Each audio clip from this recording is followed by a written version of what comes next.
a esta mesa redonda web que se denomina Experiencias de Restauración Ecológica, en donde nos acompaña Vera, Milicen, Andrés, Felipe, Benjamín, que van a comentar y van a discutir con cada uno de ustedes, a compartir las experiencias en este tema. La verdad que agradezco mucho que este interés que surgió en junio con la charla inicial de Cecilia sobre restauración ecológica haya tomado mucho más fuerza y prácticamente ha ido por una línea paralela a nuestro ciclo de seminarios web. Ahora conversamos inicialmente con Adriana sobre otras mesas redondas web, seguramente con más experiencia, y una tercera, que seguramente si ustedes van a estar interesados en el futuro, es un coloquio internacional que estamos organizando también. Va a tener como 3 grandes áreas de difusión y divulgación de la ciencia y la biodiversidad en particular. Así que le doy la más cordial bienvenida a cada uno de ustedes. Agradezco a los participantes y relatores de esta TED. Invito a todos los demás que quisieran ser relatores y compartir las experiencias con nosotros. Bienvenidos en esta sala Zoom de la Universidad de Los Lagos y el Departamento de Ciencia Biológica y Biodiversidad. Así que los dejo. Adriana va a ser la host. Hoy día ella tiene el control absoluto de la tecnología.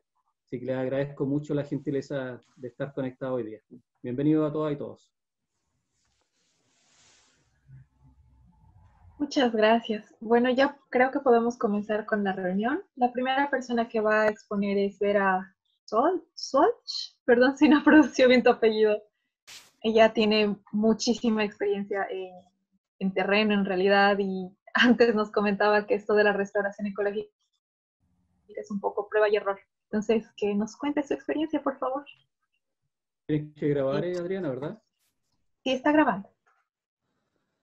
Bueno, voy a compartir pantalla, Adri, y aprovecho de saludarlos a todos y a todas. Bueno, pero antes de empezar quiero contarles quiénes somos, qué es Ocoa Nativa, que siempre me preguntan. Así que aprovechar este espacio y también darle las gracias y felicitarlos, porque son espacios que se nos hacen muy necesarios hoy en día, en especial a quienes vivimos en la zona central y que estamos atravesando una mega sequía de proporciones históricas y en este andar colectivo que hemos ido conformando, al menos en Ocoa, que es lo que les voy a mostrar. Nos ha ayudado mucho eso, el intercambio de experiencias, pero como yo le contaba antes a Adri, como que no hay receta segura, o sea, todo es muy variable, pero por eso es tan importante también este intercambio. Así que eso, contarles que Ocoa Nativa nació más o menos hace unos 5 años atrás, como un proyecto primeramente de conservación. Luego se sumó todo el tema de investigación local, por supuesto que la sensibilización sobre el medio ambiente y en particular todo el área que llamamos de amortiguación del Parque Nacional La Campana, sector Ocoa, ¿ya? Y lo último que también ya hemos ido probando, producto de las prácticas, son temas de restauración ecológica. Y si bien esto inició en lo que es la Reserva Ecológica Oasis de La Campana, la verdad que poco a poco fuimos invitando a otros vecinos interesados de las mismas comunidades aledañas, como sectores chiquititos, no sé si los conocen, pero por ejemplo Hualcapo, Rabuco, El Bellotal, Romeral, etcétera, todos pertenecientes a la comuna de Hijuelas. Y también gracias a ese trabajo hoy hemos podido conformar una amplia red de organizaciones ligadas a la conservación en la quinta región. Y bueno, como se mencionaba, a través de esta red de vecinos hemos podido conocer varias experiencias, algunas exitosas, otras no tanto, y como decía Adri, mucho de prueba y error. Así que eso es lo que vamos a ver un poquito. Desafortunadamente, me voy a anteponer, producto de la misma contingencia sanitaria, yo tenía pendiente algunas visitas que no he podido realizar y por eso no tengo tanta cantidad de fotos como me gustaría mostrarles, pero eso queda pendiente para un futuro cuando ya podamos ir en confianza y sacar fotos y ojalá luego de esta hermosa primavera que también vamos a tener. Entonces, para los que no conocen, Esta es una vista, bueno, el Valle de Ocoa queda por acá, y está encajonado entre dos cordones montañosos que forman lo que llamamos la cordillera de la costa. Entonces, no alcanza a salir en la fotografía, pero tengo otra por acá. Aquí es la misma fotografía un poco más de lejos. Del lado izquierdo estaría lo que es el río Aconcagua, y al fondo pueden ver nevada la cordillera de los Andes, y estos cordones montañosos vendrían a ser como paralelos a la cordillera, a la gran cordillera de los Andes. Por el lado de acá sería el cordón que termina en la cima más alta, que es La Campana, el Cerro La Campana, y el otro cordón paralelo, donde pasamos por el Cerro del Reloj, y termina en la cumbre más alta, que es el Cerro El Roble. ¿Okay? Luego, si lo vemos de arriba, más o menos se ve acá, lo mismo, un cordón montañoso, otro paralelo, acá estaría La Campana, y esto se cierra, ¿ya? Entonces tenemos un verdadero, es un valle que es como una U. Ahora, si nos vamos un poquito más cerca, ya empezamos a ver algunos problemas, casi tan importante, diría yo, como el cambio climático, es el gran problema del monocultivo del palto en ladera, que está exterminando una gran cantidad de vegetación nativa. Pero eso lo voy a tocar más adelante. Y, a ver, afortunadamente, gracias al Parque Nacional, tenemos acceso a múltiples investigaciones que se han realizado. Y también podemos hacer comparativos de cómo sería la naturaleza en un estado sin perturbación. Entonces, por ejemplo, en este mapa de exposición que vemos a mano izquierda, lo que muestra el perímetro es el Parque Nacional, y aquí están los tres sectores. El más grande pertenece al lado de Ocoa, y por el lado del Olmué se divide en sector Granizo y sector Cajón Grande. Pero lo interesante de este mapa es que muestra las distintas exposiciones o las direcciones en las que llegan los rayos solares según la posición del relieve. Porque como ya lo mostré, con un gran cordón montañoso, tenemos gran diversidad de topografía, y el mismo relieve va haciendo que hayan muchos tipos de vegetaciones en una superficie bastante acotada, ¿ya? Entonces, como muestra aquí el mapa, toda la zona más amarilla es porque tenemos unas laderas de exposición de sol más directo, o ladera norte. Y como vemos acá en este clásico monito de relieve según vegetación de bosque esclerófilo, tenemos que en la ladera norte vamos a tener un desarrollo mayor de especies xerófilas o matorral espinoso, que también se denomina, y solo en lo que sería quebradas, donde hay afluentes de agua, tendríamos vegetación mayor, ¿ya? Y lo que es ladera sur, que en este caso sería el sector de Olmué, mayor cantidad de vegetación esclerófila, más en altura, como los clásicos litre, quillay, peumo, molle, etc. ¿Ya? Entonces, esto mismo que vemos en el parque lo podemos replicar a otras superficies de igual exposición de luz. ¿Ya? Y si lo pasamos ya a todo lo que es la vegetación misma, podemos ver que en lo que era exposición norte vamos a tener, por ejemplo, todo el desarrollo del matorral xerófilo, que vendrían a ser todo lo que son los chaguales, todo lo que son los espinosos, y asociado al gran palmar que tenemos en Ocoa, ¿ya? Y solamente para el lado de quebradas vamos a tener lo que se conoce como bosque hidrófilo, donde es necesaria una presencia mayor de humedad. Y más o menos una fotografía típica del sector Ocoa vendría a ser esto, y aquí vemos lo que yo les mencionaba, el matorral espinoso, el palmar, y al fondo no se ve bien, pero ya ahí hay posibilidades de encontrar más bosque esclerófilo. Pero también es importante señalar cuáles son nuestros problemas, que yo creo que se replican en muchas localidades del país, y es lo que llamamos la presión antrópica pasada, presente, y esperamos que no haya futura, pero hoy existe y es un problema de proporciones. Primeramente, en el pasado, el sector era una gran hacienda, entonces hubo una gran corta de árboles para todo lo que era producción de carbón vegetal. Ahí vemos un horno que se usaba para esos propósitos. También algo que sigue siendo un problema es el pastoreo, incluso de vacuno. El año pasado, por ejemplo, les puedo contar que se hizo un censo de vacas que circulan por el Parque Nacional y ese número ascendió a 1000 ejemplares, lo cual es también de proporciones, considerando que es un parque nacional y que el daño que ocasionan es muy importante, sobre todo en especies que necesitan regeneración natural y que son de muy lento crecimiento. Ya, lo mismo, vacas por doquier. Efectos del pastoreo, aquí tenemos una palma chilena, y la verdad es que el ramoneo puede ser tan importante que cuando ya llega al ápice los ejemplares pueden morir. Efectos de pastoreo también en todo lo que son herbáceas. Ahora en primavera vamos a tener gran cantidad de orquídeas este año, producto de las lluvias, pero también están ahí al acecho las vacas, los caballos. Y otros efectos del pastoreo, como pueden ver ahí, es lo que es la compactación del terreno, erosión, que es muy difícil luego de poder restaurar.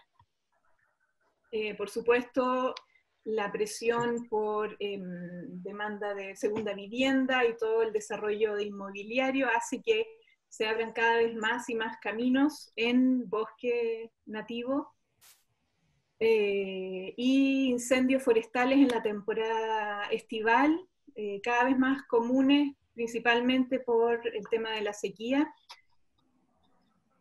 cortes de terreno para construir casas, cambio de uso de suelo, captación de aguas en quebradas, también es algo que vemos. Y lo que ya les mencionaba al comienzo, todo el tema del monocultivo en laderas, principalmente de paltos, pero también algo de viñas y cítricos. Por supuesto aquí la destrucción es total. Podemos ver que la cota sube año a año, la cota de cultivo. Y efectos de la sequía, esta foto tiene 3 días, es muy nueva. Podemos ver una quebrada en la cual vemos que el espinoso sí ha resistido bastante bien, pero todos los árboles que ya tenían cierta altura se muestran bastante secos, y ni hablar los que son más higrófilos o que necesitan agua, como canelo, los chequenes también, pataguas, esos no han podido resistir. Así que vemos mucha muerte de esos tipos de árboles. Aquí se conjugan dos problemas. Por una parte, a mano izquierda tenemos monocultivo, por el otro lado tenemos sequía de bosque nativo, al fondo también más monocultivo. Esto es en la parte baja del valle. Aquí esta es una fotografía de un lugar llamado El Bellotal, porque justamente es una quebrada que tiene gran concentración de belloto del norte, que es un árbol muy longevo, puede llegar a vivir hasta 400, 500 años sin problema, y también ha sufrido mucho con la sequía, porque es un árbol que necesita bastante agua también de fondo de quebrada.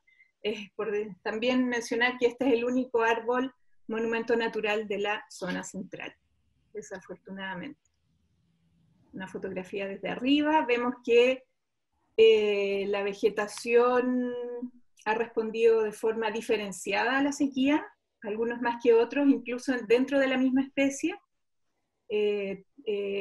También dado, creo yo, por lo que les mencionaba de las diferencias de relieve y la exposición del sol. Y bueno, esta foto también tiene nada más de 3 días, lo que se viene ahora fuerte, y va a ser también, creo yo, un problema. Con mucha fuerza viene el tebo. pero también otras especies que ha sido un gran descubrimiento, como por ejemplo tenemos acá un arbusto que se llama mitique, que también ha brotado con mucha fuerza. Y bueno, nuestro principal problema entonces decíamos que, aparte de los paltos, es el cambio climático, y las manifestaciones en Ocoa principalmente se podrían clasificar en degradación de las quebradas, ¿no es cierto? Tenemos una desaparición y reducción de los flujos permanentes de agua, una reducción del periodo de flujos temporales, o sea, quiere decir que si antes teníamos 6 meses de vertientes, hoy eso podría llegar a ser solo 2 meses o menos, dependiendo si el año es lluvioso o no, y muerte de grandes árboles de fondos de quebrada, en especial pataguas, chequenes, canelos. También degradación de comunidades arbóreas fuera de las quebradas, una gran muerte masiva de ejemplares de árboles de gran tamaño fuera de quebradas, como en los quillayes y los maitenes, también una muerte masiva de ejemplares de litre de todos los tamaños fuera de las quebradas, y escasa sobrevivencia de plántulas germinadas a partir de semillas bajo o cerca de árboles padres. Y aquí mencionarles en particular el tema de la palma chilena y el tema del belloto del norte, que como les decía, la regeneración natural está siendo muy escasa, lo cual los pone en una situación muy crítica, y por eso es que también hace pocos meses se elevó el nivel de amenaza de la palma chilena, y hoy la encontramos en categoría de en peligro de extinción. Pero bueno, ¿qué es factible hacer para estos efectos de cambio climático? Por un lado, todo lo que es mitigación, evitar al máximo lo que nosotros siempre decimos, ¿no? Es las famosas limpias de parcela, porque hay mucha gente que llega sin experiencia y lo ve como, primeramente, como si fuera un gran jardín, con una mirada más de ciudad, pero nosotros decimos que eso es lo peor que pudiesen hacer, salvo que sea para prevenir la ocurrencia de incendios forestales o evitar la propagación en caso de que ocurran, como los llamados cortafuegos, o también CONAF aconseja no tener especies muy cerca de las casas. También evitar introducir especies que, si bien son nativas de Chile, no son apropiadas para la zona central, como por ejemplo la araucaria, el notro, el mañío, etc., porque son muy demandantes de agua, y la verdad es que aunque sean regadas frecuentemente, tienen escasas o nulas probabilidades de sobrevivencia, ¿ya? Porque también el lugar no entrega las condiciones de humedad relativa que necesitan. También reforestar con especies propias del entorno natural es muy importante, porque garantizan menor consumo de agua, y sobre todo evitar especies introducidas de origen foráneo, que son muy invasoras, y que tienen alta necesidad de agua, como por ejemplo el aromo y los sauces, que suelen ser muy introducidos por las personas. Y aquí mostrarles un ejemplo de reforestación, por ejemplo. Esto fue el año 2011. Era un terreno bastante degradado, y la verdad es que el dueño intentó hacer un pequeño bosquecito, podríamos llamarlo así. Entonces no solamente hizo una hilera de diferentes tipos de árboles, sino que hizo 3 hileras, ¿ya? Y 8 años o 7 años más tarde podemos ver que ya los árboles estaban bastante crecidos, muy heterogéneos, e incluso él complementó con palma chilena, si es que mal no veo ahí. Acá lo mismo, esto es 2006, y como dice ahí, usó 15 especies nativas diferentes, entre arbustos, árboles, sin repetir especies en forma cercana, ¿ya? Y años más tarde, lo vemos así. Más o menos entre 2 a 4 metros de altura. Son 7 años de diferencia entre una foto y otra. Ya. ¿Y qué es factible hacer para hacer frente a los efectos de cambio climático en cuanto a adaptación? Las nuevas plantaciones de árboles y arbustos que se hagan dentro de los terrenos, bueno, aquí dice de la reserva, pero en realidad es de cualquier lugar de Ocoa, es favorecer especies ya presentes en el lugar,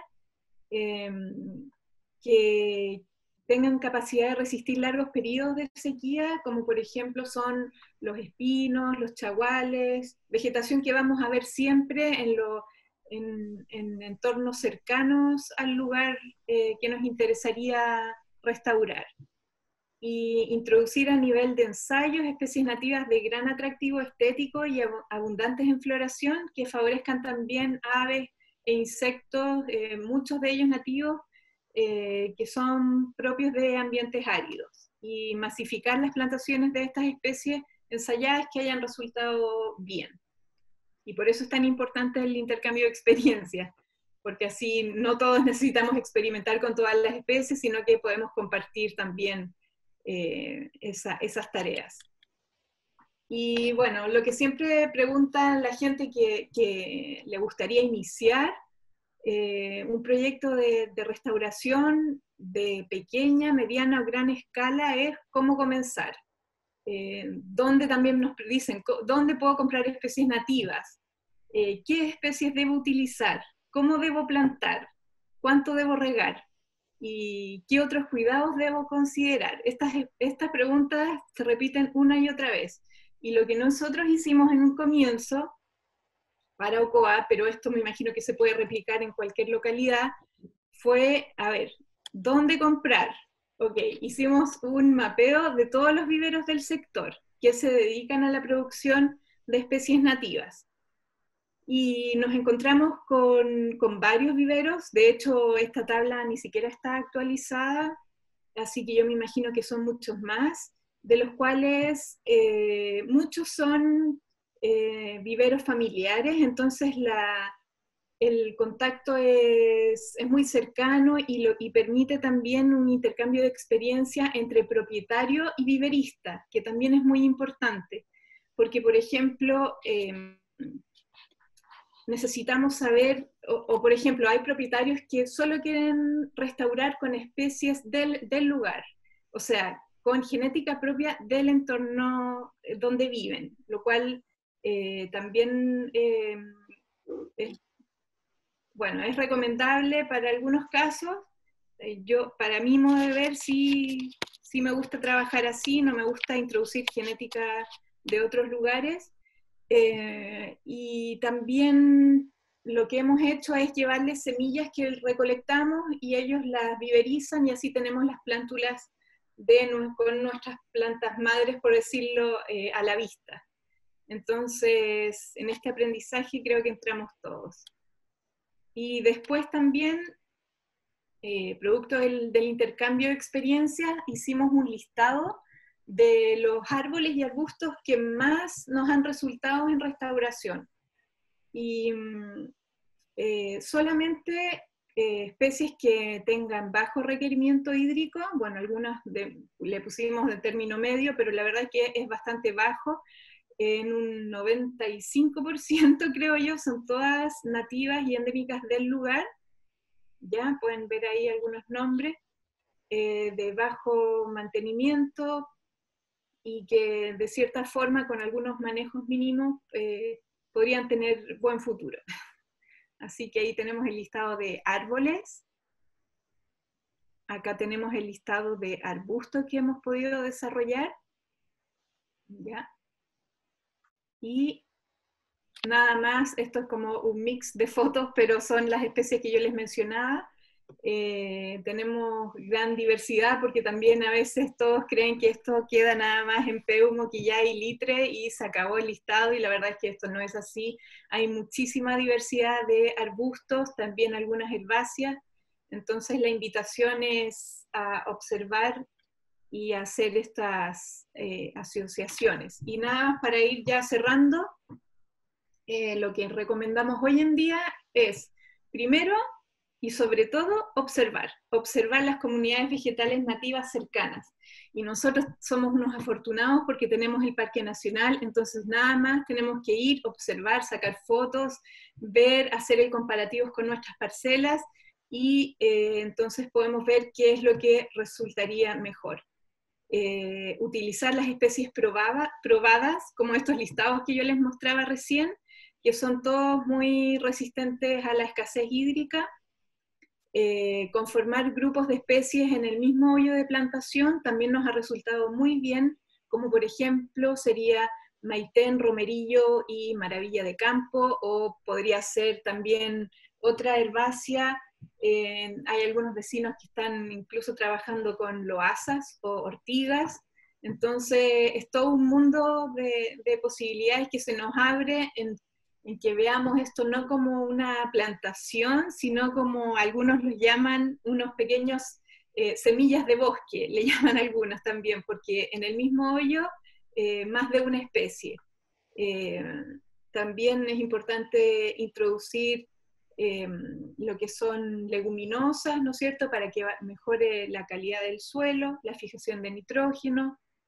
Y bueno, y en terrenos muy degradados o erosionados, iniciar con especies colonizadoras, como sería el espino, o vegetación de la ladera norte, como sería el romerillo, que también es un gran aliado. También considerar cubiertas para evitar suelos desnudos, porque es algo que vemos que anda muy mal. Si es que no se cubre el suelo, vamos a tener mayor demanda hídrica, vamos a tener arbolitos que no van a estar con el vigor necesario y van a ser de más lento crecimiento.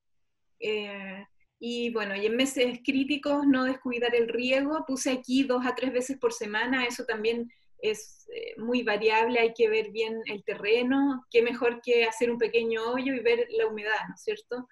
Y bueno, protección frente a conejos siempre, porque aunque uno no crea y vea todo verde ahora en primavera, en verano sí vienen, y sería una lástima que nos pudieran hacer daño a los arbolitos. Y bueno, tema hidrogeles también es algo que me gustaría después que conversáramos entre todos. Nuestra experiencia aún está en evaluación. Es un tema, yo diría, un poco controversial, porque dado que es un producto sintético, quienes somos más bien conservacionistas, ecologistas, no nos gusta utilizarlo, pero por supuesto que hay excepciones. Y por último, ser cautelosos con las inversiones, porque no es menor en temas de costos un proyecto de restauración ecológica. Al comienzo es muy demandante en mano de obra, también lo que son los árboles, las plantas que vayamos a utilizar. Entonces, yo sé que a muchos vecinos les pasa que están muy tristes por todos los daños de la sequía y están con muchas ganas de invertir en restauración o reforestación, pero también hay que tomárselo con calma, no desesperar, y entender que los ciclos de la naturaleza son distintos de los ciclos del humano. Entonces, ir viendo y también pensar que esto es un proceso, que también nosotros debemos adecuarnos, y que también años lluviosos como este, si bien no estaban anunciados, suceden y son la verdad que maravillosos, y ya hemos visto algunas brotaciones en especies que se consideraban muertas. Entonces por eso es que yo digo ser cautelosos y vamos viendo paso a paso. Así que con eso termino mi presentación. Muchas gracias. Muchas gracias, Vera. Escucha mi conexión. Ahí está mi correo por si quieren después escribirme cualquier cosa. Súper. Vamos a subir igual la presentación a la página de TRE para que la tengan en caso de que quieran volverla a consultar. Ahora pasaríamos a lo que es la presentación de Millicent. ¿Ahora sí se ve? Sí, ahora. Perfecto. Dale, adelante. Sí, ahí ahora sí. Ya, bueno, mi nombre es Millicent Cantín, yo soy de profesión agrónomo, también agroecóloga de pasión, hice un postítulo y también hice un magíster en gestión ambiental territorial. Y también soy madre de mellizos, que es lo que me inspira para hacer todo esto. Así que lo que vamos a hablar hoy día, lo que les voy a presentar son algunas técnicas de restauración ecológica para una agricultura resiliente. Yo he trabajado muchos años en agroecología y hace poco empezamos con un grupo de trabajo a ver el tema de agricultura resiliente. Y tengo una parcela que tiene en la parte superior 8 hectáreas de bosque, entre eucalipto en la parte baja y bosque nativo en la parte alta, y abajo tiene 1,3 hectáreas de plan, entonces ahí estoy haciendo agricultura. Entonces la idea es cómo mostrar cómo poder hacer agricultura resiliente uniendo la parte alta, que es el bosque, con la parte baja, y algunas acciones en la parte baja. La siguiente, por favor. Yo lo que pretendo mostrar es como un tema de restauración ecológica posibilista, buscando información y estudiando un poco sobre el tema de la restauración ecológica, que lo hemos hecho en otros lados solamente en bosque. En este caso nos dimos cuenta de que nosotros queremos hacer este tipo de restauración porque esto es como combinar, José María Rey Benayas hablaba de este término porque combinamos lo que es el uso de la tierra, tanto para la restauración ecológica como para hacer un tema de beneficio para el agricultor. Entonces, ¿cómo unimos estas dos cosas? Es la restauración ecológica posibilista lo presenta, lo permite. ¿Cómo? Aumentando la biodiversidad y además favoreciendo los servicios ecosistémicos, tanto del paisaje como a escala de campo.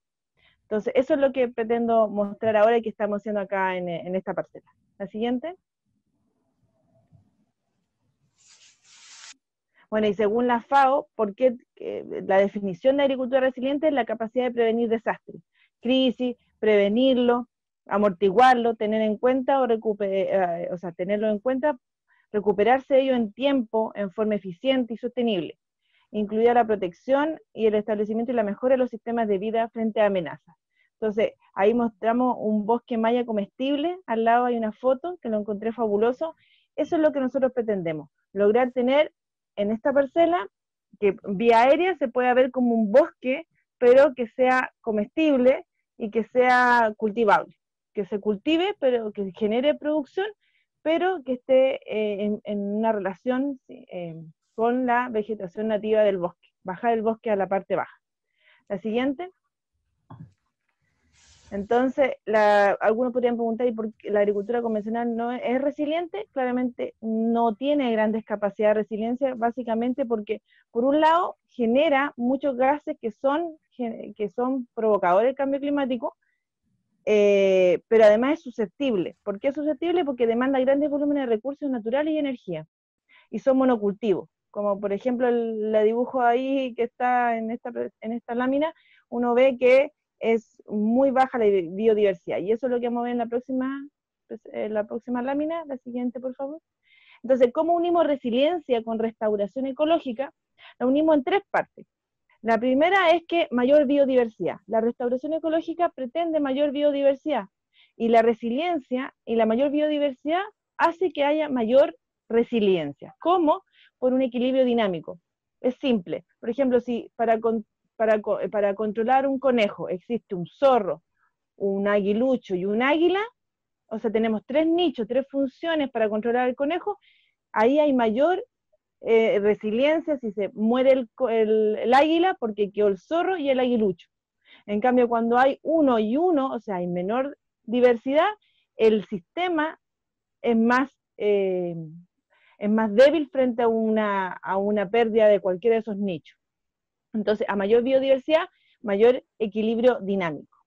El otro punto que es importante, porque la restauración está unido con la resiliencia en este caso, es que hay un manejo de hotspot y wet soil spot. Los hotspots se ha definido en el tema urbano, lugares de mucho calor, islas de calor, donde la temperatura en cemento puede llegar a 70 grados Celsius. Estas islas de calor favorecen el efecto, o sea, favorecen el efecto del cambio climático en un lugar. Entonces yo lo he traído a la ruralidad. Y tanto en los cerros como en la parte rural uno puede encontrar lugares donde uno literalmente se muere de calor. Y esos lugares son hotspots. Y esos lugares normalmente el suelo está desnudo.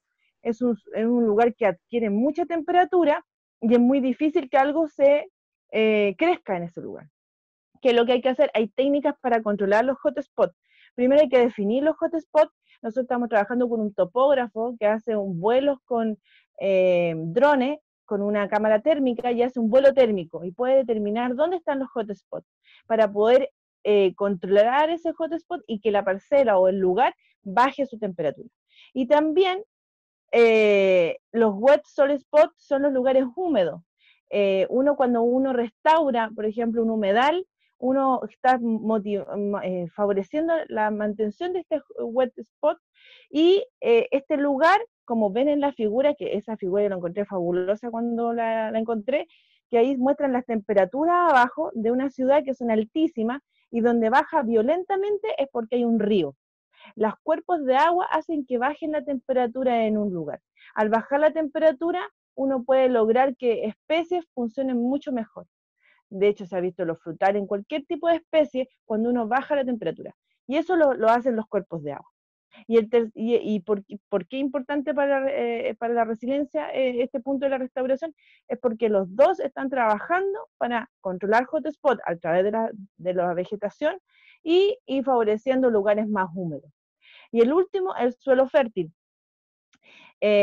Al mantener, por ejemplo, tierra de hoja en suelo o favorecer que los suelos sean fértiles, nunca dejarlos desnudos, uno logra que ese suelo sea capaz de producir su propia vegetación. Entonces, al lograr eso, este lugar se vuelve más resiliente al cambio climático. La siguiente, por favor. Y en nuestra parcela, ¿qué estamos restaurando?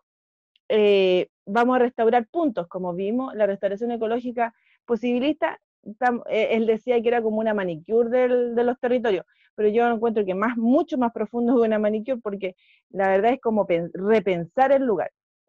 La siguiente, por favor.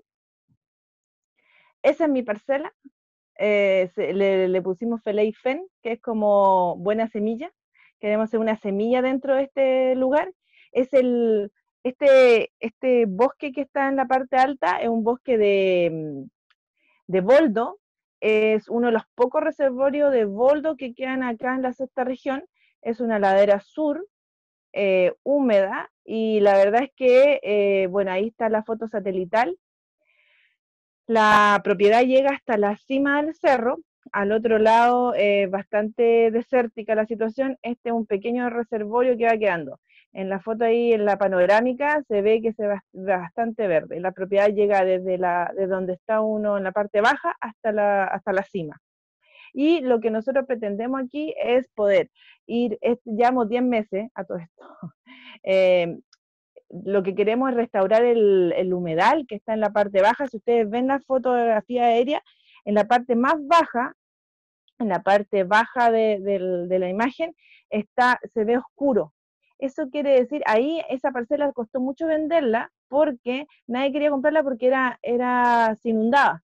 Formaba como una laguna aquí abajo, ahí en la parte más baja, en la parte más oscura.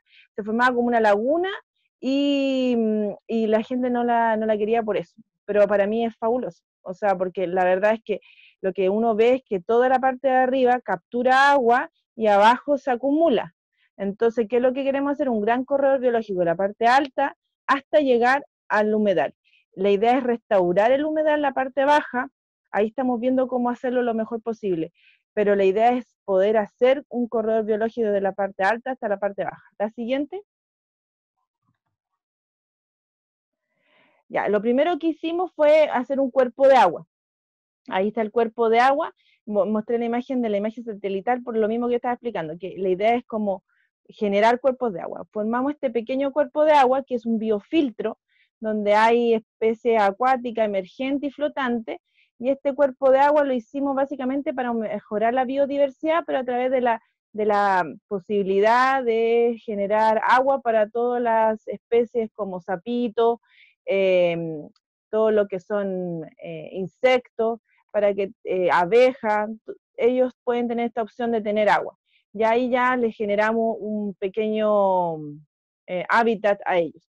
Alrededor está con árboles, nosotros pensamos que todos los cuerpos de agua no pueden estar sin vegetación alrededor porque genera mucha evaporación del cuerpo de agua. Entonces, tiene que haber vegetación alrededor. Ese es un cuerpo de agua que hicimos en la parcela. La siguiente, por favor. Ese otro cuerpo de agua que estamos construyendo, que es una piscina para los patos, y que también lo hicimos con biofiltro. Ahí echamos otro tipo de agua, y los biofiltros filtran el agua. Nosotros ocupamos todas las aguas grises para poder hacer una reutilización de esa agua, que no sea solo un uso. Y hicimos este lugar donde también estamos haciendo otro cuerpo de agua menor con un biofiltro con planta emergente. La siguiente. También estamos colocando flora nativa.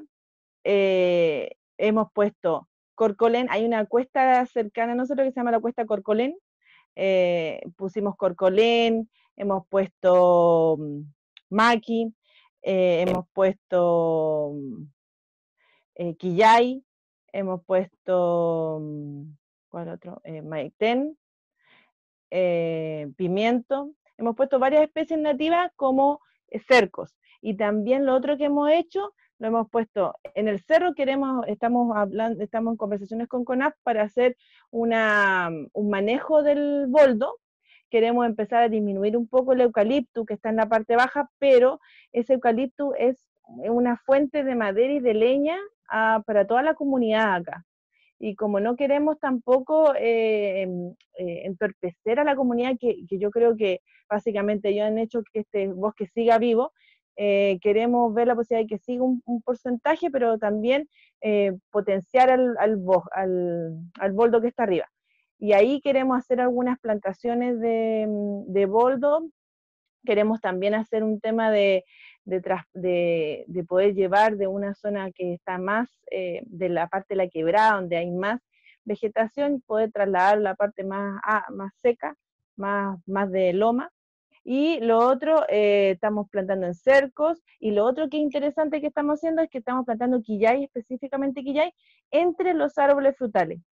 Entonces la idea es que los quillay sean como parte, un porcentaje de los árboles frutales que estamos plantando. ¿Por qué lo pensamos así? Porque hemos visto experiencias bastante positivas de que cuando uno pone un quillay alrededor de árboles frutales, por un lado puede mantener la temperatura más baja, y por otro lado las heladas son menos fuertes. Eso estamos en un proceso de comprobarlo. De aquí a 5 años vamos a estar viendo cómo se comportan los quillay junto a los árboles frutales. Pero queremos incorporar esos quillay. La siguiente, por favor. ¿Y cómo hemos mejorado el suelo fértil? Primero no hemos movido suelo. Nosotros lo que hemos visto es que el mover suelo genera grandes cantidades de CO2. Entonces nosotros no estamos moviendo suelo y hemos plantado muchos árboles. Llevamos como 150 árboles plantados en este tiempo que está aquí, que hemos llevado acá. Y estos árboles los hemos plantado encima de montículos de guano. Estamos haciendo una experiencia que es guano con lombrices. Es una especie de organoponía que estamos generando, y estamos aplicando mucho guano, de los caballos que están alrededor del lugar y de los vecinos, y estamos plantando, y con muchas lombrices. Y lo que hemos visto es que los árboles, imagínense, llevamos 10 meses y los árboles están verde, intenso, maravilloso, y también hemos hecho algunas cubiertas como de paja, hemos aplicado avena vicia. Lo ideal, lo que más nos interesa es que uno entre a la parcela, si algún día vienen, entren a la parcela y ustedes lo que primero pisen sea hojarasca. O sea, usted entra en una parcela no de suelo desnudo, sino con hojarasca. La siguiente, por favor. Y lo otro que hacemos asociación de cultivo, también para aumentar la biodiversidad. Ahí hay lechuga con zanahoria y también tenemos perejil con ajo. Y ya estamos haciendo mucha asociación de cultivo porque queremos un lugar muy biodiverso. La siguiente. Entonces, ¿cuáles son nuestros próximos proyectos en la parcela? La siguiente. Queremos hacer corredores biológicos desde la parte más alta, que es el bosque, empezar a bajar este bosque. Vamos a sacar una lengua de eucaliptus para poder poner árboles, bajar con boldo, litri, quillay, eso queremos bajar, y llegar hasta la parte baja. Como ahí muestra la figura, la idea es como que pase entre medio de los cultivos, entonces, y que sea un porcentaje de los árboles que estamos plantando. Además, la siguiente, por favor. Queremos hacer bandas florales para mantener el néctar en invierno, que es cuando los enemigos naturales no tienen plaga para comer, entonces necesitan néctar. Queremos tener bandas florales dentro de estos corredores biológicos. Y esas bandas florales estamos trabajando con un vivero, que ellos se están especializando en especies nativas. Entonces queremos meter estas flores, que son especies nativas, entre nuestro corredor biológico. Y así poder unir el bosque con la parte baja, que ese es como el espíritu del corredor biológico. Ahí hay unas plantas que tenemos, la de la izquierda son una foto, una ilustración, las otras son nuestras, que nos ha ido bastante bien, pero no son nativas, que son el Stenocarpus, no, mentira, hoy se me olvidó el nombre, pero el de abajo, no, se me olvidó. Sí. Y el de arriba, la Cassania, es muy buena, resiste sequedad, entonces también nos interesa eso. ¿Y dónde queremos hacer las bandas florales y los corredores biológicos? Lo queremos en la parte más húmeda. Como vieron la primera, esto no, sí, Osteospermum, sí, esa era, gracias. Queremos hacer en la parte donde está más húmeda, en la parte media de la propiedad, queremos poner el corredor biológico. ¿Por qué? Porque tenemos la intuición de que justamente ahí vamos a tener que regar menos y se va a mantener mejor este corredor biológico. La siguiente. Ya queda poco. Bueno, ahí hay una gran diferencia entre lo que es la agricultura convencional y una agricultura que puede resistir a los eventos extremos, y eso es lo que pretendemos hacer nosotros. La siguiente. Bueno, y encontré esto, que lo encontré genial, que es ay, espérate, no alcanzo. Gangari Matai, ella decía que hasta que cabes unos agujeros, plantes un árbol, lo riegues y lo hagas sobrevivir, no has hecho nada, solo estás hablando. Así que por eso nosotros estamos manos a la obra trabajando acá, porque queremos hacer que este gran espacio sea un bosque comestible, pero altamente rentable. Queremos ser rentable, queremos demostrar que no tenemos que morirnos de hambre para ser ecologistas. Podemos producir, pero producir uniéndonos a la naturaleza, y eso es lo que plantea la agroecología. Y además ser resiliente, o sea que podemos enfrentar mucho mejor los eventos extremos que una agricultura convencional. Así que muchas gracias, eso les quería comentar. Muchas gracias, Millicent. Increíble la charla. Ahora voy a dejar de compartir para darle el espacio a Andrés, Benjamín y Felipe.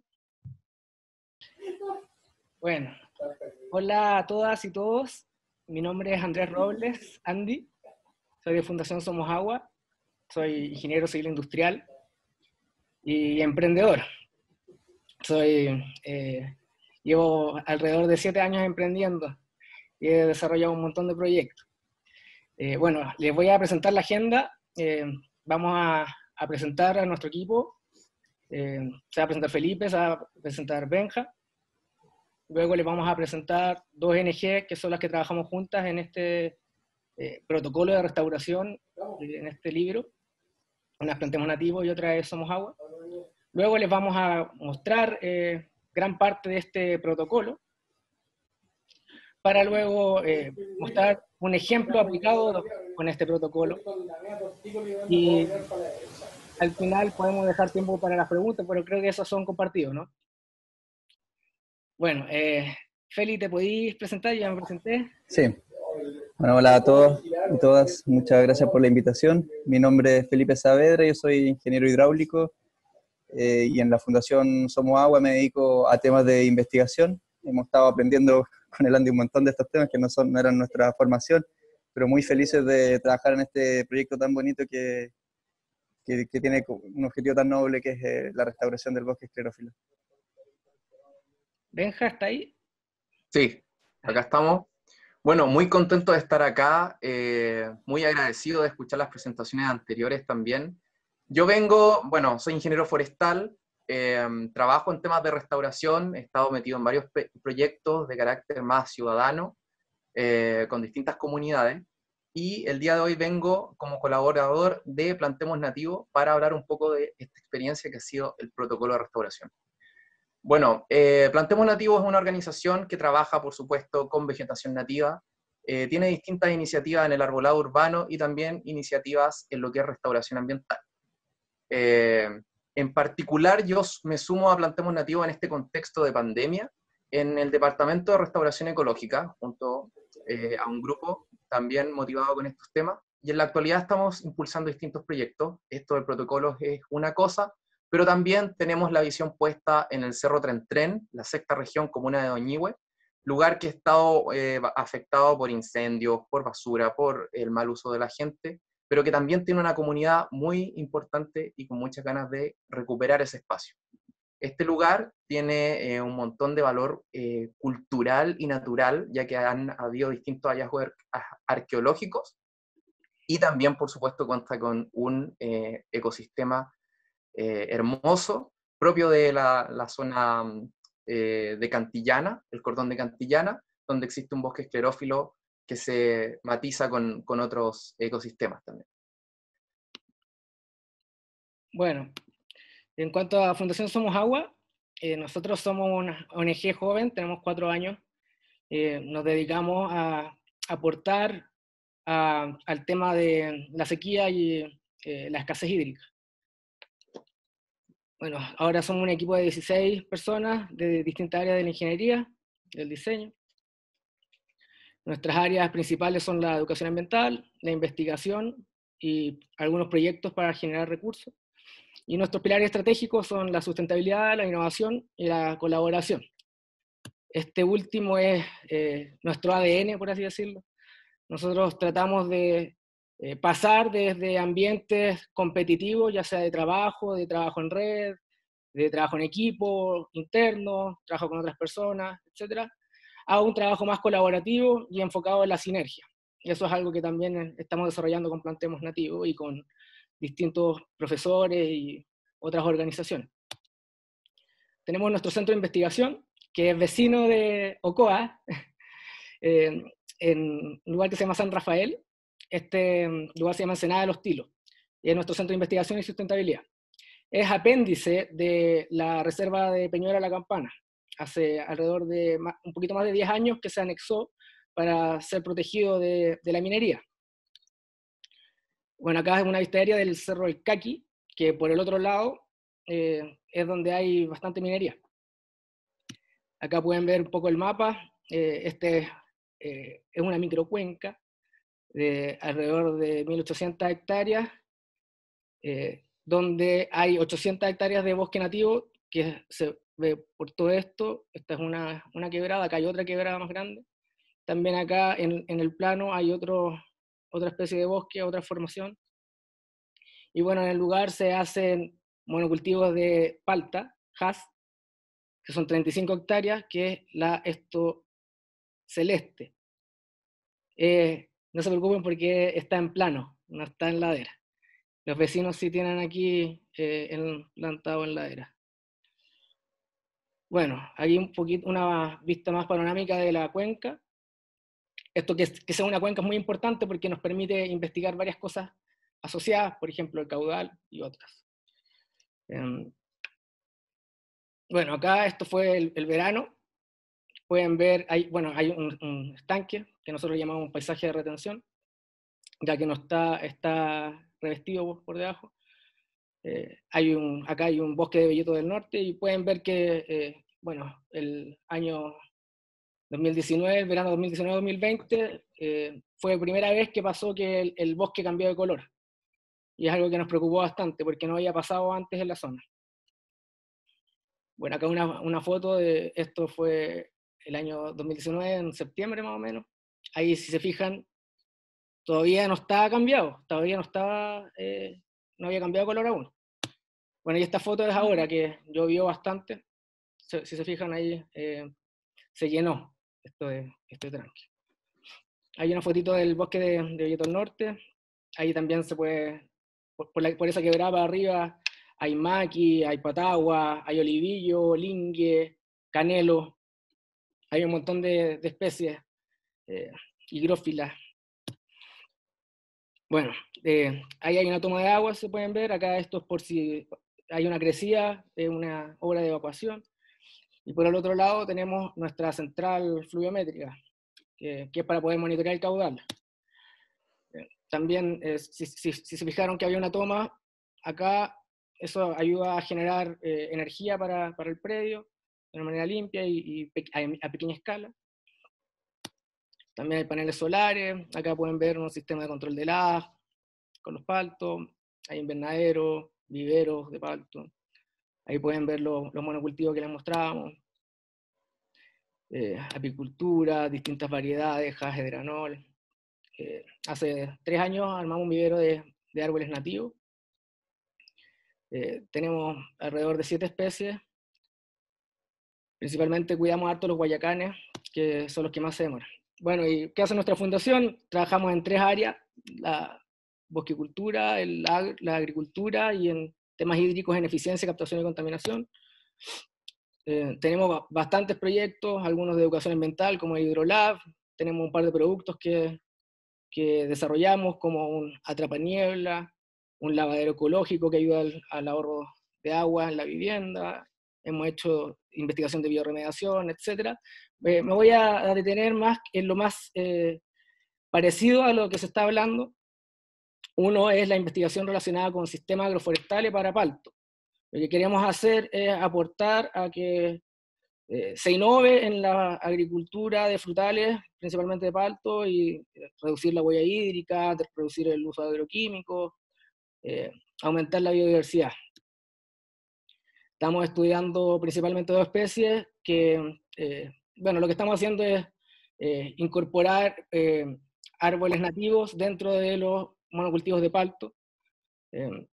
Estamos estudiando al guayacán, que tiene una raíz bastante grande y genera un levantamiento hidráulico. Entonces estamos estudiando ese fenómeno y cómo ese fenómeno hace simbiosis con otras especies. También una de esas los paltos. Otro que estamos estudiando son la fijación de nitrógeno y también la simbiosis de fertilización a través de la fijación de nitrógeno. Y las 2 especies que estamos estudiando es el quebracho y el mayú, que si se fijan tienen nódulos donde se juntan los rhizobium. Acá están nuestras parcelas experimentales, donde pensamos empezar este año ya con parcelas experimentales ya plantadas. Y eso, bueno, y esto es una investigación relacionada con, para proteger al bosque, que es un manejo del bosque nativo. Esto es con el investigador Pablo Cruz, un fondo que está financiado por GEF, con Corfo, que es más que nada una poda a un bosque que está en renovable, es decir, que está degradado. Y este es un resultado muy importante que se obtuvo acá en el predio, que el bosque nativo que estaba con el manejo tuvo una mejor tolerancia a la sequía que el que no se manejó. Ese es un resultado súper importante. Esta foto dio vueltas por varios lados. Bueno, y lo último que quería comentar, que hemos estado experimentando también en temas de reforestación y luego restauración. Hicimos una investigación experimental, una reforestación experimental en el Estropuangue.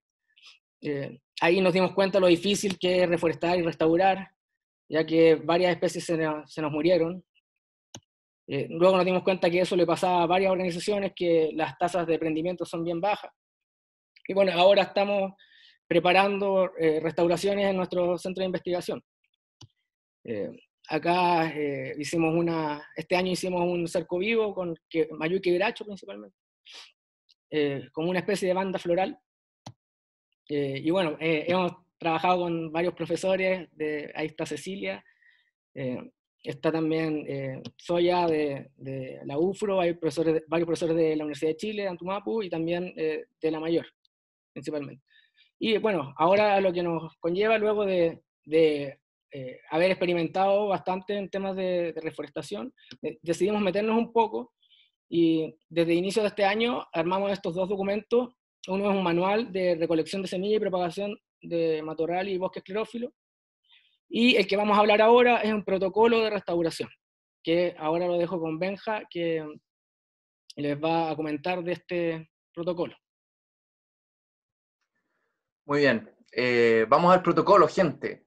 Como ven, los chicos tienen más de alguna iniciativa, pero como ellos están en todo el tema del agua y de la producción sustentable, llegaron al tema de la restauración y surgió esta idea, surgió este proyecto de armar el protocolo de restauración para bosque y matorral esclerófilo, que tiene un objetivo bien particular. Vamos avanzando.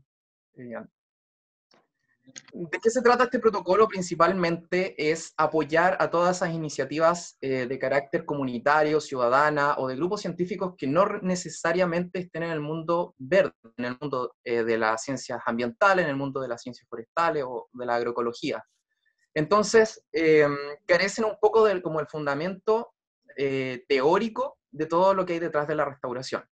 Sin embargo, están las ganas, están como los recursos para hacerlo, y por lo tanto la idea es llevar toda esta parte técnica a un lenguaje que podamos entender multidisciplinariamente. Vamos avanzando. Bueno, el contenido es hacer un viaje a través de la restauración, primero una presentación, por supuesto, hacer un diagnóstico, un diseño, una implementación y el seguimiento de los proyectos. ¿Ya? Vamos a ir viendo de qué trata más o menos cada capítulo y posteriormente vamos a ver una prueba con Felipe. Avancemos. Entonces, vamos a mostrar los capítulos de qué tratan más o menos. En una primera instancia entramos en materia restauración ecológica, dar un poco de bases con un lenguaje bastante sintético, pero sin dejar de lado las bases de ecología, ¿ya? Las bases tan importantes que es observar a la naturaleza para tomar conceptos de ahí y aplicarlos en restauración. Partimos con haciendo una caracterización de dónde estamos parados, en qué ecosistema están los ecosistemas a restaurar dentro de la interfaz urbano-rural, los que están dentro de las ciudades y también los ecosistemas silvestres. En esos tres escenarios podemos jugar con distintas temáticas. En un segundo capítulo, una evaluación profunda para luego hacer un análisis. ¿Y en qué nos fijamos en hacer un diagnóstico? En 4 pilares bien importantes, que en primera instancia es la disponibilidad de agua, luego las condiciones del suelo, la vegetación y otros organismos como la fauna, puede ser los fungi y el resto de componentes que nos llevan a construir un bosque. Y de ahí tomar estos temas y contrastarlos con las limitantes y perturbaciones que existen dentro de un sitio. La cosa es que una persona rápidamente pueda pensar, entrar en este protocolo y pensar, estas son mis limitantes, esto es lo que hay en mi predio, y estas son mis fortalezas, ahora diseñemos una restauración ecológica. Vamos avanzando. Luego, propiamente tal, el capítulo de diseño, donde tenemos que pasar por todo el ejercicio de tomar referencia, un ecosistema, luego hacer una planificación, revisamos las técnicas más utilizadas, decantándonos también por todas aquellas que tengan un foco en conceptos ecológicos fuertes. Por ejemplo, la plantación en núcleo, donde plantamos, como decía la primera expositora, árboles bastante cerca, aprovechando la exploración radicular y que se acompañen en su crecimiento. Vamos avanzando. Posteriormente, un capítulo dedicado especialmente a la implementación, cómo construimos estas iniciativas, cómo forestamos, qué materiales usar, cómo va la estructura de costos, por supuesto de una manera de facilitar el entendimiento y incentivar a la aplicación de todas estas técnicas que vamos revisando. Luego en el seguimiento, muy importante la parte de monitoreo, ¿ya? Esto está en construcción, estamos sacando fotos, haciendo hartas imágenes, para que sea bastante ilustrativo, bastante didáctico. Ver el monitoreo, ver el mantenimiento de las iniciativas, ahí va todo el tema del riego y de vinculación con la comunidad. Cómo la comunidad va a ir siendo parte del proceso de restauración. Y por supuesto un ejemplo, ¿ya? Que va dentro de lo que ha hecho la Fundación Agua en la fundación, en el Centro de Experimentación Los Tilos, cómo lo han hecho ellos, pasando por este protocolo. Finalmente, toda la información que resume este protocolo va a sistematizarse en fichas, un manual de campo, para ensuciarlo, para llevarlo al barro, y de ahí hacer toda nuestra planificación con harto dibujo, hartas cosas, y posteriormente contrastar esa información con otras experiencias que hayan pasado por el mismo proceso. Este manual está en constante testeo, ya llevamos un par de testeos en la fase de diagnóstico de gente que lo ha llevado al campo. Vamos avanzando. Rápidamente ver cómo van mostrándose las fichas. Esto es la fase de diagnóstico, una caracterización predial, por supuesto, un mapa de la localidad, establecer el dominio del predio, la clasificación de urbano, urbano-rural, silvestre, y establecer objetivos preliminares. Por supuesto, cuando decidimos por hacer restauración tenemos una idea. Queremos recuperar un bosque que se quemó, queremos agregar flora nativa a nuestra actividad productiva, etc. Y partir a hacer el diagnóstico por la comunidad que está vinculada al predio. Puede ser una familia, puede ser un grupo humano, puede ser un grupo estudiantil, etc. Pero siempre hay un grupo de personas que acompaña el crecimiento de los árboles. Y es muy importante que estas personas formen parte tanto del diseño como de los beneficios finales de la restauración. En esta parte, factores de perturbación del lugar, un montón de preguntas. La idea es que la persona rápidamente saque cuál es la limitante clave. ¿Son los conejos? ¿Es la ganadería que ataca el bosque y la regeneración? Hay mucho peligro de incendio, la gente todavía saca carbón, ese tipo de cosas. Falta agua, ¿no? Pero elementos puntuales. Para luego pasar a una caracterización más profunda en cuanto a la disponibilidad de agua, la vegetación y la fauna. Una personificación acá, entre medio, un uso predial, yo dibujo mi predio, esto es agrícola, esto es de restauración, y Bueno, sigamos. Hay ruido ambiente, Bueno, una personificación muy simple, esta es mi zona 1, 2, 3, y aquí voy a hacer estos análisis que plantea el diagnóstico. Vamos a avanzar. Como les decía, una caracterización del agua en el suelo, cómo está la capacidad de mi suelo de captar agua, ¿ya? Muy simple, muy rápido, con indicadores visuales que la gente pueda entender rápidamente, el estado del suelo en cuanto a erosión, si hay grietas, si falta materia orgánica, o por el contrario, si es un suelo esponjoso, si es un suelo con olor a bosque, ¿ya? Y luego la vegetación predominante. Las especies que logramos reconocer, si son nativas o exóticas, esto va todo acompañado con el manual que presentó Andrés de vegetación nativa, y unos indicadores, unos primeros indicadores de estructura y de cobertura, ¿ya? Para entender dónde están las falencias de mi ecosistema o qué cosas podemos mejorar, ¿ya? También van algunas escalas de degradación, que esto va con imágenes, con un acompañamiento visual, que está basado también en otros manuales de restauración que se han utilizado y que han sido desarrollados por distintos profesores de la Universidad de Chile, la Católica y las universidades que mencionaba recientemente Andrés. Por supuesto, la regeneración, ver si el bosque tiene capacidad natural de perpetuarse, y se cierra el capítulo de diagnóstico con un análisis de fortalezas, oportunidades y factores clave para hacer este resumen, para visualizar cualquier elemento que sea clave para, ya sea para mejorar o para aprovechar, ¿ya? Vamos con la... Bueno, en la etapa de diseño, estas zonas que ya estamos predefiniendo, tomamos una referencia. ¿Cuál era el ecosistema más o menos natural? Era un bosque.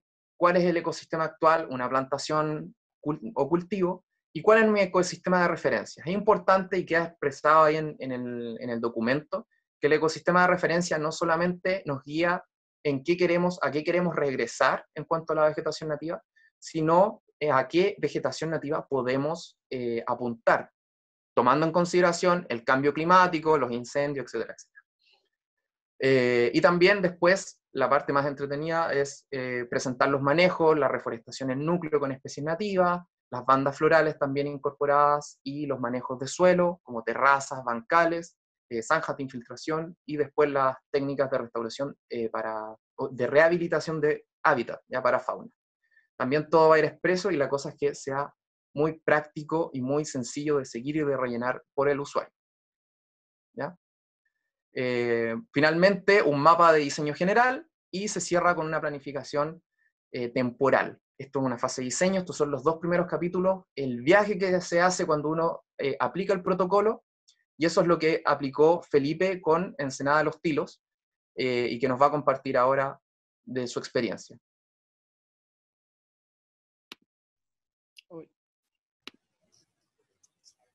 Hola a todos, de nuevo.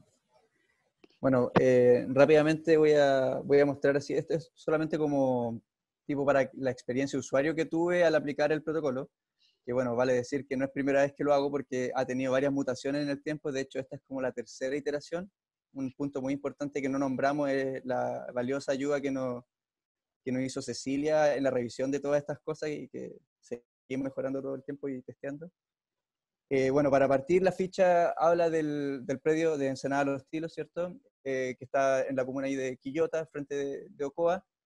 En la parte del mapa, sí destacar que, si bien yo agregué este mapa que está bien desarrollado, tipo cartografía, la idea, el manual en realidad sería una versión impresa donde alguien podría dibujar a mano incluso el predio que quiere restaurar, ¿cierto? Entonces, como para no pensar de que tiene que ser a ese nivel de complejidad el tema de mapeo, sino que más bien yo lo agregué porque lo tenía ya a la mano. En cuanto a rellenar, sí, se me hizo súper fácil en esta versión, ha ido mejorando mucho la experiencia de usuario. Un punto importante que pude visualizar es que si bien el manual sirve para que cualquier persona pueda restaurar un sitio, si uno tiene un terreno, por ejemplo, más grande, como en este caso es Ensenada de los Tilos, y tiene varias opciones, también sirve para priorizar. Está ordenado de tal forma que uno pueda analizar y preevaluar distintos sitios para luego, una vez observadas todas las preguntas que aparecen aquí en el manual de las amenazas, ¿cierto? Y los peligros y los elementos clave, uno pueda preferir uno u otro por sobre los demás. Entonces, bueno, eso aquí en esta ficha, por ejemplo, diagnóstica, hay aquí algunos elementos de los antecedentes sociales y culturales que son propios del predio, ¿cierto?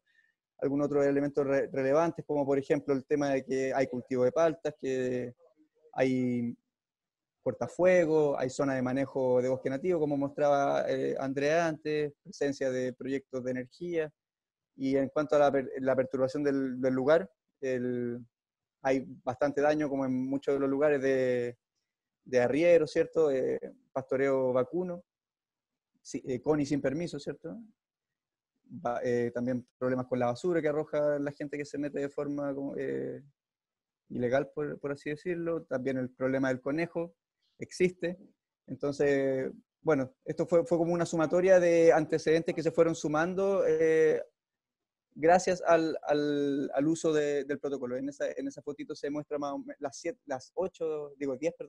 opciones que teníamos de restauración, que al final terminamos reduciendo en 4 opciones. Hay una que está implementada, que es la que mostraba Andrés, que era el cerco de Mayú con quebracho, que bueno, que ahí también para decir como experiencia de lo que nos pasó fue que nosotros en el vivero teníamos un problema de que las raíces de los quebrachos y de los mayú habían crecido demasiado rápido y se habían salido de la bolsa, y trasplantamos directamente sin enfriamiento y nos dimos cuenta, endurecimiento, y nos dimos cuenta que el mayú sobrevivió de manera súper bien, súper clara, con riego, ¿cierto? En los primeros meses, mientras que el quebracho como que se deprimió un poco, pero después con el río también volvió ahí a captar, pero sí llamaba la atención como que el poco estrés que sufrió el Mayú.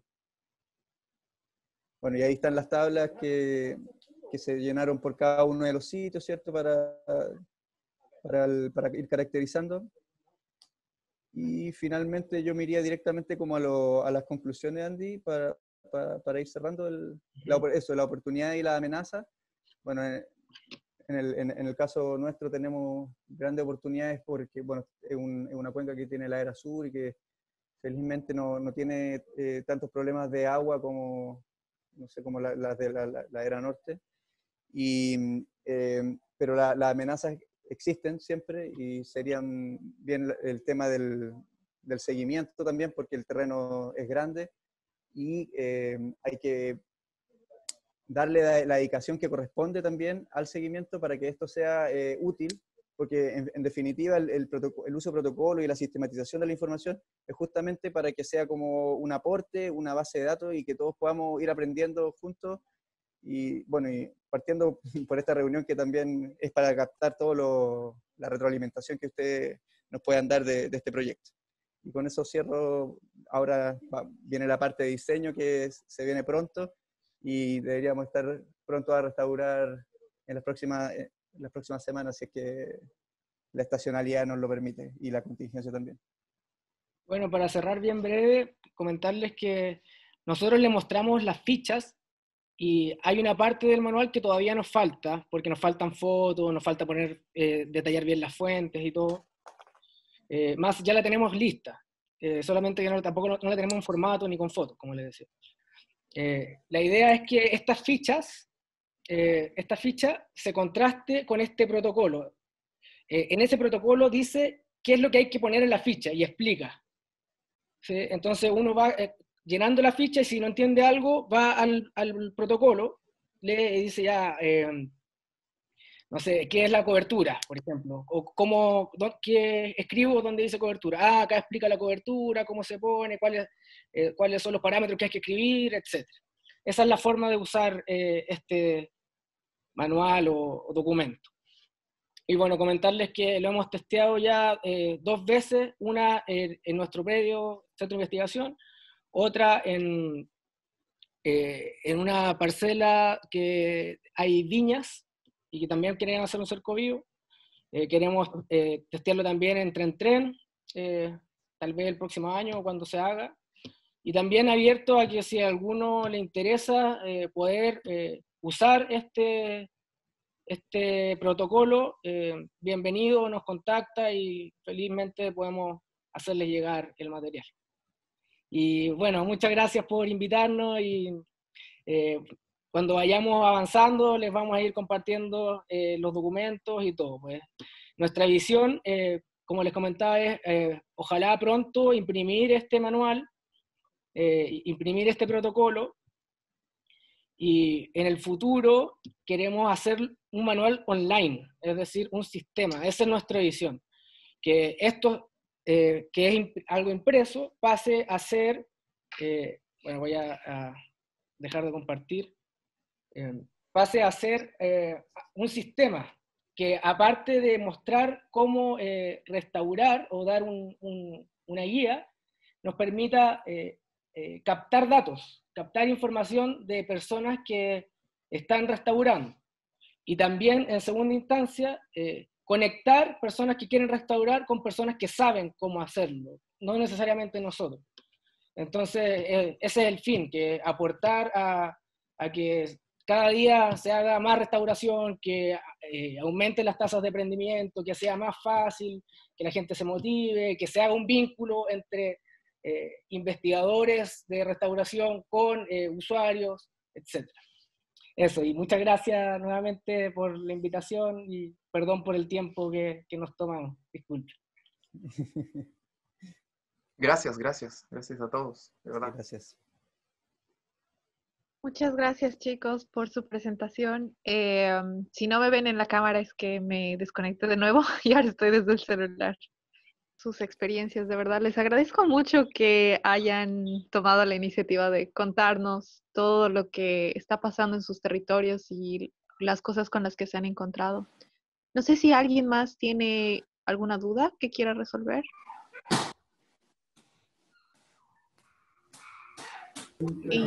¿Sí? Bueno, si no hay ninguna otra duda, entonces vamos a ir cerrando esta charla. Muchas gracias a todos nuestros expositores, a Milicen, Vera, Felipe, Benjamín, Andy. De verdad nos gustó mucho cómo quedó esta charla. Muchas gracias a todas las personas del público que hablaron. Si pueden prender las cámaras para sacar un pantallazo de todo, ¿es posible? Ah, para que nos veamos las caras. Adri, ¿y vas a anunciar las siguientes charlas? Sí, exacto. Justo aprovechando que nos vemos las caras, quiero anunciarles que con esto de la mesa vamos a abrir un ciclo de charlas que ha sido específicamente diseñado para poder responder a preguntas que los mismos propietarios han tenido a lo largo de las reuniones. Y de hecho se han tocado muchas hoy. Por ejemplo, el viernes 21 de agosto, que es este viernes, a la misma hora, a las 6, vamos a tener a Eduardo Arellano, que nos va a explicar sobre casillas de plantación, formas alternativas de plantación, enmiendas del sustrato, el uso de hidrogeles, por ejemplo, y cosas que han tenido en campo. También está alguien el siguiente viernes, el viernes 28, nos va a hablar Leonardo Moder sobre el manejo del bosque nativo esclerófico afectado por la sequía. Y él es de CONAF, entonces justo lo que estaban hablando Andy y Milicen se va a tocar en una charla. Y así tenemos recuperación de suelos, colecta y almacenamiento de semillas, manejo de el bosque para prevenir incendios. Hay un montón de cosas interesantes y lo bueno es que va a estar en un lenguaje más cotidiano, como para que los propietarios realmente puedan captar la información y discutirla y hacerla suya. Y esa es la idea, no es tanto algo académico, sino que es algo más para los propietarios. Entonces, muchas gracias por asistir, están cordialmente invitados. Ceci, no sé si quieres hacer la invitación también a lo de ciencia ciudadana o prefieres que lo haga yo. Sí, unas palabritas. Nos interesa mucho coger la experiencia de todos los propietarios que tienen bosques que se volvieron café. Entonces nos interesa evaluar qué cantidad de esa superficie se está rebrotando. Pronto vamos a abrir, esperamos dentro de una semana, otro Facebook asociado a este de TRE para pedirles que nos den conocimiento, porque no podemos ir a terreno por esto de la cuarentena, y por otro lado, bueno, se optimizan los recursos. Entonces ustedes nos mandan fotos y posiciones GPS, de forma que entre todos hagamos el levantamiento de información en distintas partes de Chile Central. Esto se llama Ciencia Ciudadana, y bueno, ahí vamos a ir explicándole un poquito en qué consiste, cómo tienen que tomar las fotos. Esperamos dentro de la próxima semana ya estar levantando el programa de Ciencia Ciudadana. Uy, qué buena idea, qué buena iniciativa. Buenísimo. Se me ocurre vincularla con un área que tenemos nosotros con percepción remota, después datos ciudadanos mezclados con datos satelitales y magia. Magia. Todo coincide muy bien. Sí. Bueno, muchas gracias por asistir, gracias por contarnos sus experiencias. Sí. Que tengan una linda noche. Muchas gracias a ustedes por la organización también. Gracias a todos. Gracias Chao. a todos. Gracias, nos vemos. Gracias a todos.